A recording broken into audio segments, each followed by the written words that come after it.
একবার খলিফা হযরত আলী রাদিয়াল্লাহু তাআলা আনহু এর একটি ঢাল হারিয়ে যায়।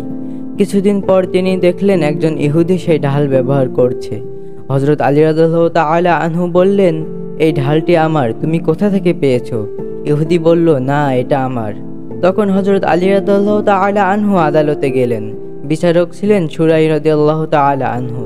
বিচারক উভয়ের কথা শুনে হযরত আলী রাদিয়াল্লাহু তাআলা আনহুকে জিজ্ঞেস করলেন, আপনার কাছে কি কোনো প্রমাণ আছে যে ঢালটি আপনার? হযরত আলী রাদিয়াল্লাহু তাআলা আনহু বললেন, আমার ছেলে হাসান রাদিয়াল্লাহু তাআলা আনহু সাক্ষী। কিন্তু বিচারক বললেন, ছেলে বাবার পক্ষে সাক্ষী দিতে পারবে না, অন্য কোনো প্রমাণ দিন। কোনো প্রমাণ না থাকায় বিচারক ঢালটির মালিকানা ইহুদির পক্ষেই রায় দিলেন। ইহুদি এই বিচার দেখে অবাক হয়ে গেল। সে বলল, এ কেমন ন্যায় বিচার? মুসলমানদের খলিফা নিজেই কোর্টে দাঁড়িয়ে হেরে গেলেন, অথচ তাকে কেউ পক্ষপাত করল না। এই ন্যায় বিচার কেবল সত্য ধর্মেই সম্ভব।